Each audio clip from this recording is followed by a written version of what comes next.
네, 이번 주는 한 팀입니다. 하나님이 내게 붙여준 그 팀에 대해서 한 주간 좀 묵상을 했으면 해요. 그래서 나는 어떤 팀원이고 나에겐 어떤 팀원이 이렇게 만남 속에 와 있나에 대한 부분들을 좀 생각하시고 또 점검하시고 우리가 어차피 혼자서는 세계복음화를 감당할 수 없기 때문에 하나님께서는 우리에게 이런 팀을 허락하셨습니다. 이 팀원들이 정말 하나님 앞에서 한 마음 한 뜻이 될 뿐만 아니라 사도행전 6장에 보면 이 충만한 거죠. 나도 이런 사람이 되고 이런 팀원들을 만나서 이제 또 하나의 팀을 꾸리는 거죠. 그럼 뭐가 충만하냐? 가장 먼저 이제 믿음 충만. 나에 대한, 자신에 대한 부분입니다. 개인적인 부분이죠. 하나님과 1대1 관계 속에서 믿음이 충만한 자, 그리고 성령 충만한 자. 이 부분은 좀 현장에 일어나는 역사라고, 성령의 역사라고도 볼 수 있죠. 하나님께서 나와 함께 하시는 그 역사가 내 현장, 분야, 지역, 직장, 가정에 드러나는 사람, 그리고 지혜가 충만한 사람. 좀 미래에 대한 부분입니다. 그래서 우리가 말씀과 기도에 전무하기 위해서 이런 7 집사를 이제 세웠잖아요. 그 뒤에 일어난 일들이 이제 사마리아, 그리고 에티오피아 내시를 만나고 또 바울이 또 꺾여지고 거기도 또 팀이 생기죠. 결국은 11장에 안디옥 교회가 세워지고 13장에 자발적인 선교가 되어지고 결국 로마서 16장 일꾼까지 이렇게 되는 과정 속에서 나의 팀은 누가 있는가, 이 부분을 점검하자는 거죠. 가장 가깝게는 이 가정이 될 수 있습니다. 그리고 내 직장 혹은 내 구역, 지교회, 우리 사역하고 있는 그런 전문인들의 모임, 이런 부분들이 하나님께서 내게 붙여준 팀인데, 그럼 이 팀이 왜 만나졌는가, 또 무엇을 향해 갈 것인가에 대한 부분들이 우리가 이제 자칫하면 거의 이제 교회 같은 경우도 연 단위로 이렇게 묶이잖아요. 또 나이대별로 하는 거는 좀 이제 오래 가겠죠. 또 지역마다, 또 내가 가지고 있는 전문성마다 이런 이렇게 돌아가면서 만나는 그런 모임도 있고, 또 거기에 따른 직분에 따른 역할도 주어지죠. 임원을 맡을 때도 있고.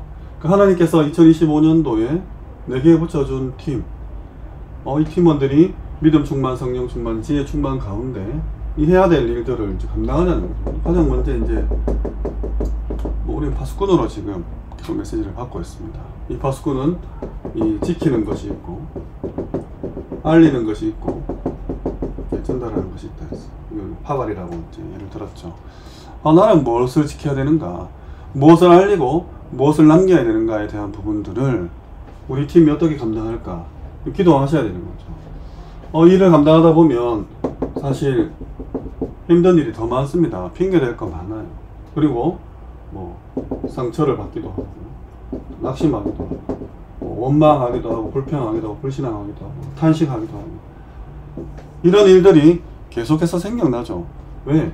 사실 전쟁 중이니까 이 반대 세력이 공격하는 그런 조직이 있다는 겁니다. 그래서 이때마다 우리가 넘어질 수는 없지 않습니까? 그래서 이 일을 진행하는 가운데 우리가 그냥 무조건 견딘다 그러면 병이 온다. 그냥 무조건 참고 이를 악물고 막 견디고 막 버티면은 그럼 가만히 있으면 어떻게 됩니까? 다 놓치게 되죠.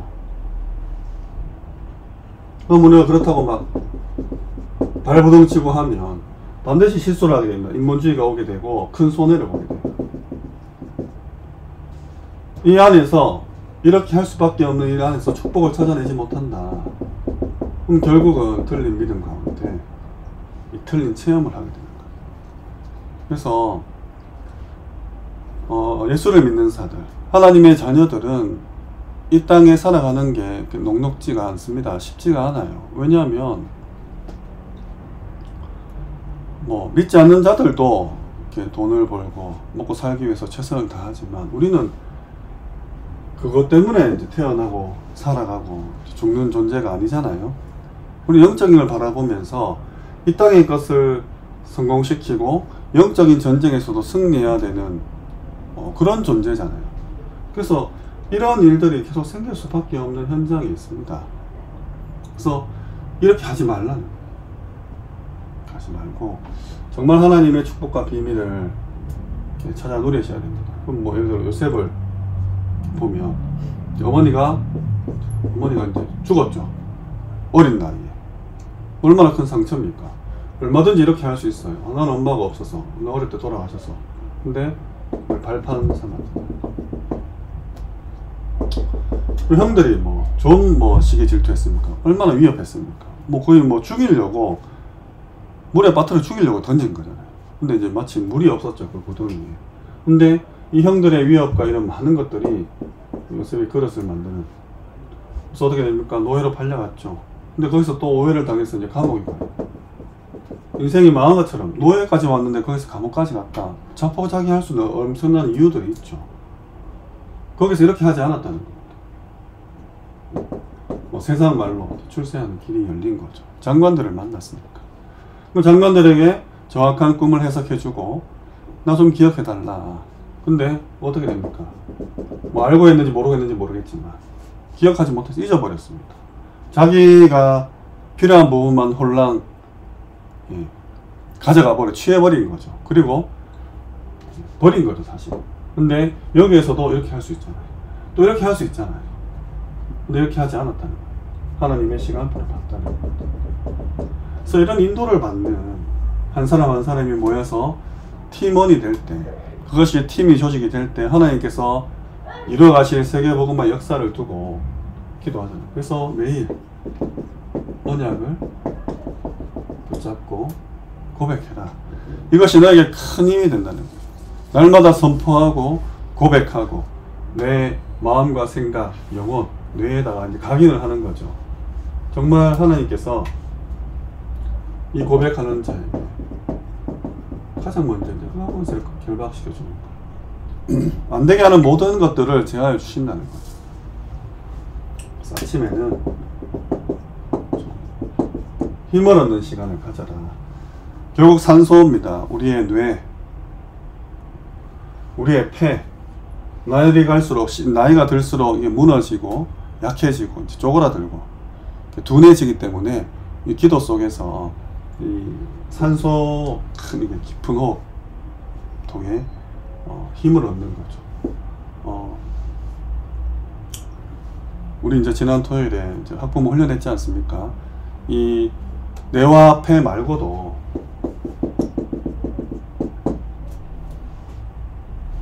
우리 근육도 힘을 얻어야 돼.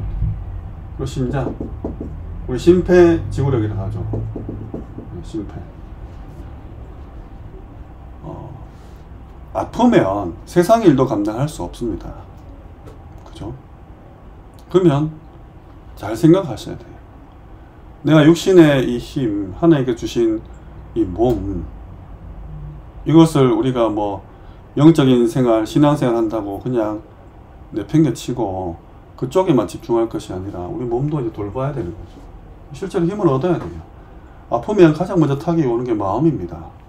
마음이 약해지면 생각이 이상한 방향으로 가게 돼요.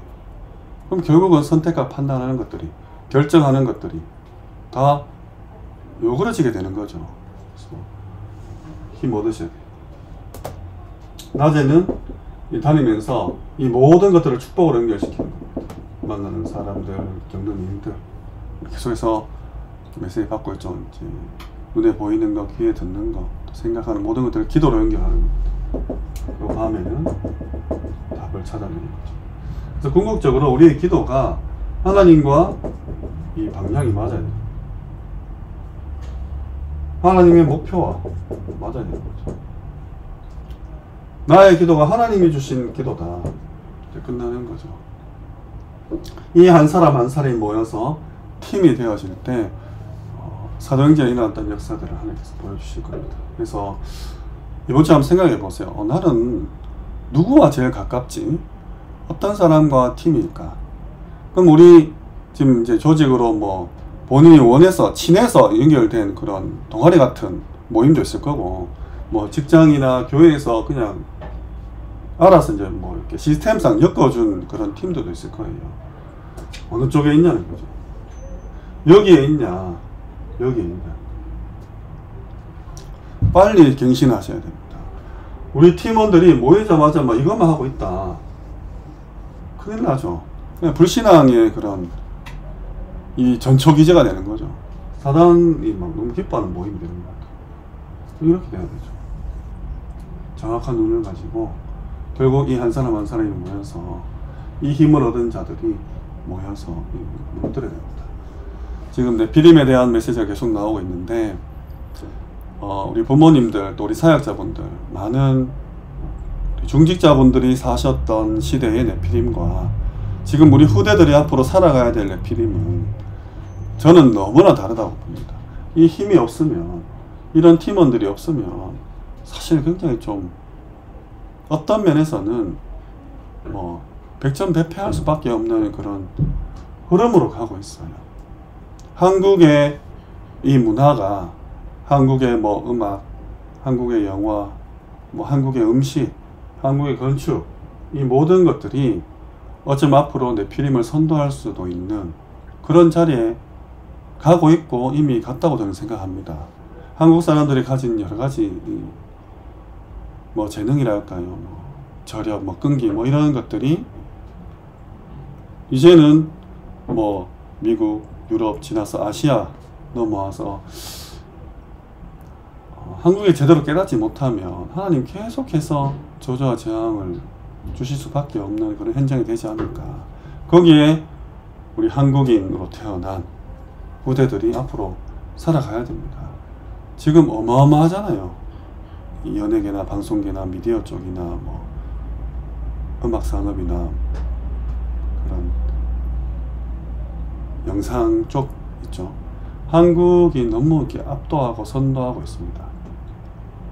정말 우리 후대들이 이런 귀한 팀을 만나서 각 분야를 놓고 각 나라와 지역을 놓고 이 하나님이 주시는 음식을 잘 감당하기를, 이 파수꾼의 역할을 제대로 수행하기를 놓고 하나님 나에게 먼저 팀의 응답과 팀의 증거를 주시고 우리 후대들에게, 이 가족이잖아요, 뭐 팀을 제대로 인도하여 주옵소서.